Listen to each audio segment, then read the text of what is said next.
You have like the perfect night in for Valentine's Day, in my opinion, you know?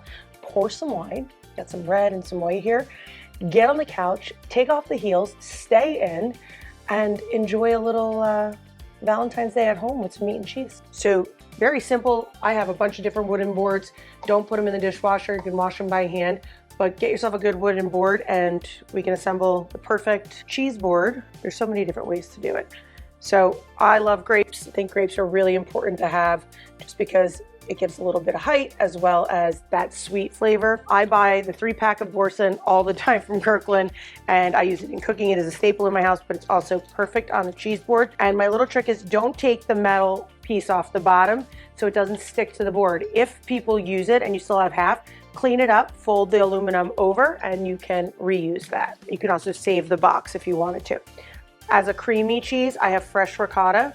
And I buy the big container because I make lasagna and different things, but I'm gonna put ricotta in here, and the way it actually really doesn't have much of a flavor.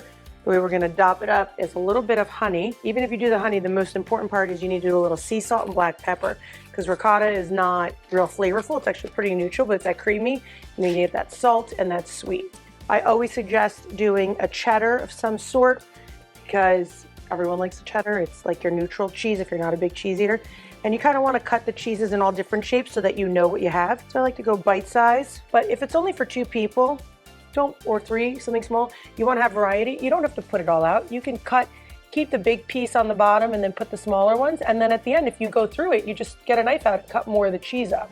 Because if not, you're kind of wasting. I have a Gruyere here. So we'll do Gruyere in like thin squares, just going like thin. You can kind of fan that out in another spot. In between the two, I'm gonna add some mortadella, which gives you that salty component. Ooh, do you wanna make a rose? We can make a rose. Hold on. I have a random glass. You could do pepperoni, salami. So then you get your rose, pop it off. Look at our rose. Looks so pretty. We're gonna do a little manchego, and then I slice it like this so the wedge sits here. Just take off the rind, and then I just give it a rough chop.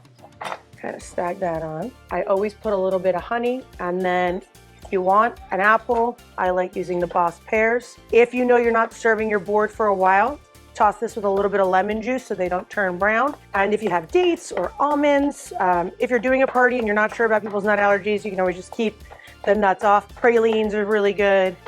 And then you just kind of put these in little random spots. If you have berries, you can throw them in. I like throwing some toothpicks right in the middle. But I think that if you're trying to entertain, you want to have a balance of versatility. Go for it. There's nothing wrong with it.